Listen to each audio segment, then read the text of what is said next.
छत्तीसगढ़ में कांग्रेस सत्ता से बाहर हो गई और बीजेपी ने सत्ता में वापसी की। हार को लेकर कांग्रेस में मंथन और जीत के लिए बीजेपी में जश्न का माहौल है। कांग्रेस की हार की वजह क्या रही और बीजेपी कैसे विधानसभा चुनाव जीतकर सत्ता की कुर्सी पर काबिज होने जा रही है, इस रिपोर्ट में देखिए।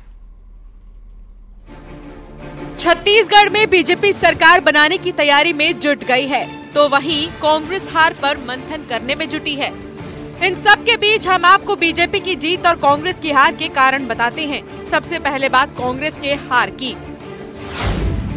कांग्रेस की हार के कारण बड़े चेहरों के खिलाफ एंटी इनकम्बेंसी, महतारी वंदन योजना, नेताओं और कार्यकर्ताओं में नाराजगी, भ्रष्टाचार के आरोपों ने बिगाड़ा खेल, कांग्रेस में अंतर्कलह हार का कारण। अब कांग्रेस के नेता हार के लिए एक दूसरे को जिम्मेदार ठहरा रही हैं। पूर्व मंत्री अमरजीत भगत ने कहा कि अपनी अपनी चलाने के चक्कर में सभी निपट गए। बिल्कुल हुआ है, सब लोग जो है अपना अपना चलाने के उसमें एक दूसरे को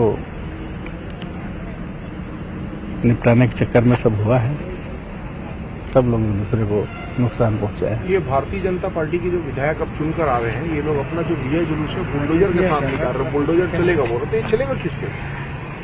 कहीं भी चल सकता है, बिना ब्रेक का गाड़ी है। अब जिसको चुने उसको भोगना, उसको झेलना तो पड़ेगा।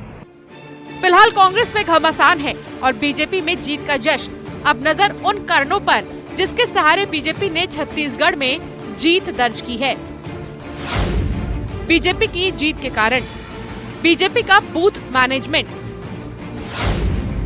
पीएम मोदी का चेहरा, ओम माथुर और मनसुख मंडाविया की रणनीति, अरुण साव और रमन सिंह की जुगलबंदी। संघ ने ग्राउंड लेवल पर काम किया। जनता ने बीजेपी को सत्ता की कुर्सी पर बैठा दिया है और कांग्रेस को सत्ता से बाहर कर दिया है। हार के बाद कांग्रेस में घमासान मचा हुआ है। जीत के बाद भाजपा सरकार बनाने की ओर है, वहीं कांग्रेस हार की समीक्षा करने में लगी हुई है। अब देखना है कि जीत के बाद भाजपा सरकार कितना बेहतर चला पाती है और कांग्रेस हार से क्या सबक लेती है। कैमरामैन मनीष के साथ आकाश शुक्ला, न्यूज़ 18 रायपुर।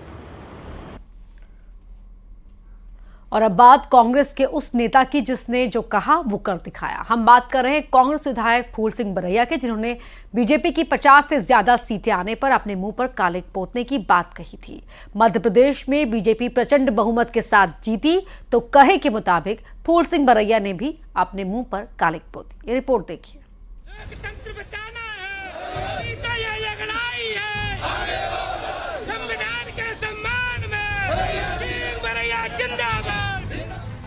विधानसभा चुनाव प्रचार के दौरान फूल सिंह बरैया ने बीजेपी की 50 सीट पर सिमट जाने का दावा किया था, लेकिन जब 3 दिसंबर को नतीजे आए तो उनके दावे हवा हवाई हो गए।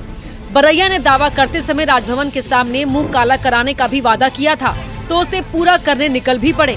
बरैया के साथ कांग्रेस समर्थक तो थे ही, लेकिन दिग्गज नेता दिग्विजय सिंह भी थे। दिग्विजय सिंह ने बरैया के चेहरे पर सांकेतिक रूप से काला टीका लगाया। दोनों ही नेताओं ने हार का ठीकरा ईवीएम पर फोड़ा।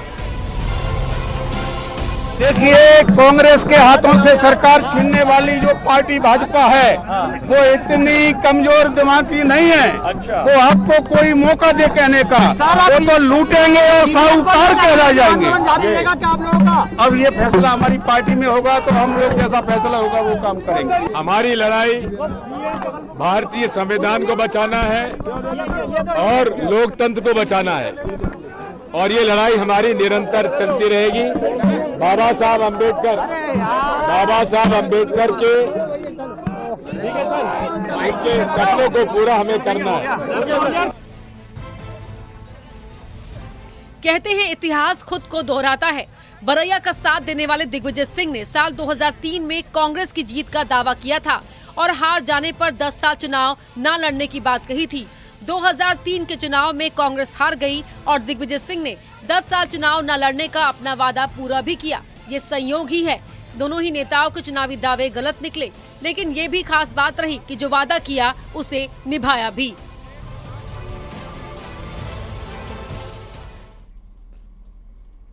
तो फिलहाल इस बुलेटिन में इतना ही। खबरें लगातार जारी हैं, आप जुड़े रहिए।